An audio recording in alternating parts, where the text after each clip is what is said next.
One controversy over recent years is gender reassignment surgery done on minors, and the mainstream view has been, if you're against it in any way, you're a transphobic fascist who should be killed on social media and have your Tesla set on fire.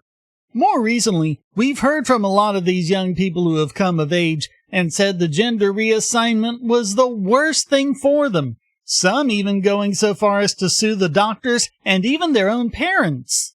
But now we have good scientific data as well, thanks to a study published in Acta Pediatrica.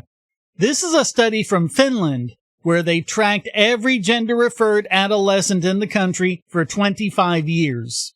And for the most part, gender reassignment made things worse, not better. The study was possible because Finland referred all gender identity reassignments to 2 university hospitals, and all health information in Finland is reported to the National Health Registry. I know I'm not moving to Finland anytime soon, sheesh. But it does allow us to do studies like this, where a cohort of over 2,000 individuals was compared to over 16,000 matched population controls. The study was led by Professor Rita Kertukaltiala of Tampere University Hospital, who has run Finland's youth gender clinic since 2011. This wasn't a small study, and there were no dropouts. It's the full picture throughout Finland. Every single one. There can't be a selection bias if there's no selection.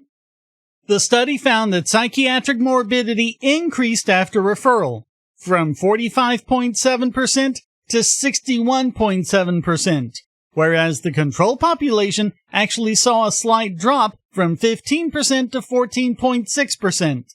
Among those who underwent gender reassignment, it was even worse, rising 50.9 percentage points for feminizing reassignment and 32.9% for masculinizing reassignment.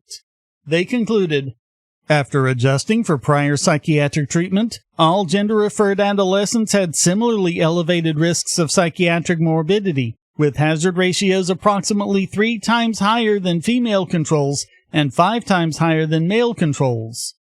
Severe psychiatric morbidity is common among gender-referred adolescents and appears to be more prevalent in those referred after the recent surge in referrals. Psychiatric needs do not subside after medical gender reassignment. The surge they're referring to started in 2010 with a 10-fold increase in referrals.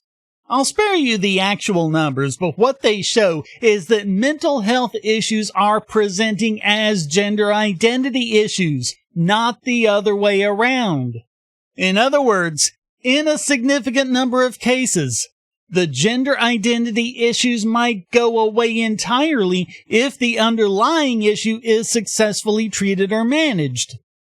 You don't need me to preach the moral of this story to you. You figured it out yourself, just from the data and how harshly it goes against the narrative we've been inundated with for over 15 years.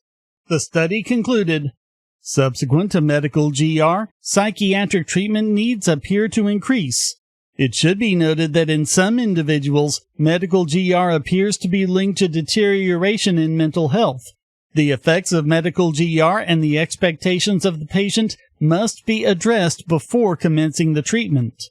This underscores the need to thoroughly assess and appropriately treat mental disorders among those seeking GR before and after undergoing irreversible medical treatments. Psychiatric needs must be adequately met. And that should always take priority over politics. It's time for science to start forcing the public policy debate, not the other way around.